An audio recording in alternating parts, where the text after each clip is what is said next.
So in the earlier video, I have introduced the possibility of having damping or damper in our system. So now we have spring mass damper system. Earlier we have spring and mass system only. So now we have to tackle that damping C and make it a diagonal matrix so that the X transpose CX as a diagonal matrix, so that we can easily apply our concepts of eigenvalue problems and use those to get the response to the system. So now we want to express that C a matrix in such a way that it is a linear combination of two other matrices, M and K, mass matrix and stiffness matrix, which are already known to be diagonalizable. So the operation of X transpose into that matrix into X for mass and stiffness are already known to have diagonal entries or diagonal matrices. We have known this. So we want to express this. So what will this do to for us is, let's substitute C in that uh, this value of C in my combination of matrix X transpose CX, and I have just splitted this to both the brackets, and what I've got is alpha into identity matrix plus beta into omega square matrix or the eigenvalue matrix. This means that I have some constants alpha and beta. This alpha and beta are random constants which we have to figure out later.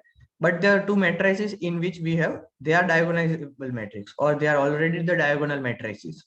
So we have got the matrix X transpose CX as a diagonal matrix, because the summation of diagonal matrix are also diagonal. So now the equation becomes the final equation, which was this. This becomes what I have shown over here. So I model mass matrix into Q double dot plus the Q plus this is the damping thing which have been newly introduced. So alpha I identity matrix into Q dot plus beta omega square into Q dot is equal to the force into X transpose into force.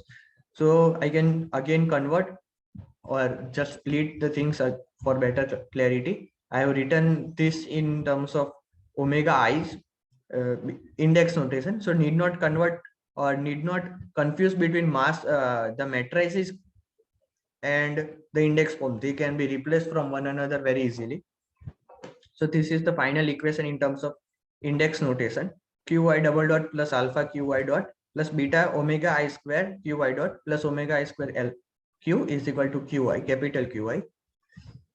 And now I have combined Qi, the velocity vector coefficients over here. So earlier we have known this mx double dot plus cx dot plus kx equal to f, and dividing it by m, we were getting the coefficient as 2 omega n theta.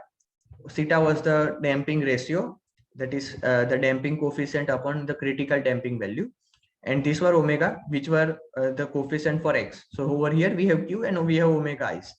And now to relate it, we are going to equate this coefficient of velocity vector to this coefficient velocity vector. That's the aim. So using this equation, we will find alpha and beta values. And you must remember that the omega ni and theta I are natural frequencies and corresponding damping ratio of ith normal mode oscillation. They are not directly the natural frequency, and theta I is also not directly the damping ratio. They are coming for specific values of ith normal mode oscillation. So in the first normal mode oscillation, theta I value will be different. Second normal mode oscillation, the theta 2 value will be different. They are not the simple damping ratios. So these values should be given. Omega ni and theta I values will be given directly for the numerical. Generally, I have seen like that. So now let's come to a 2x2 system. So we have two equations, theta 1 and theta 2 values, omega n and omega n2 values are given, and omega 1 and omega 2 is also given. We can use two equations, two variables of alpha beta and get the values. But if we are given with 3x3 system, that means three set of omega I, omega ni and theta I are given. Now we have three equations and two variables. So this is tough for us, and solving this is not directly available. Like one is a redundant equation for us, but this is not true. The values of alpha and beta will change if we are going to use different equations, or if we use any two equations and get the alpha and beta value, the third equation will not directly satisfy those alpha beta values. So what we need to do is we need to find all the values of alpha beta and then use least square approximation, which is the best estimation process which we can have, and then use that alpha beta values. So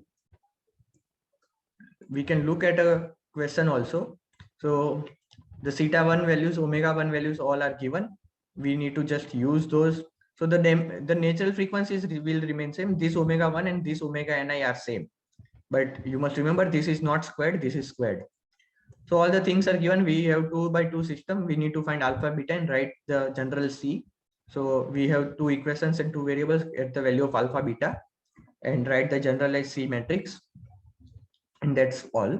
In the next video, we'll see at more generalized eigenvalue problem and generalized Rayleigh damping model. So we'll look at generalized Rayleigh damping model. Okay, thank you.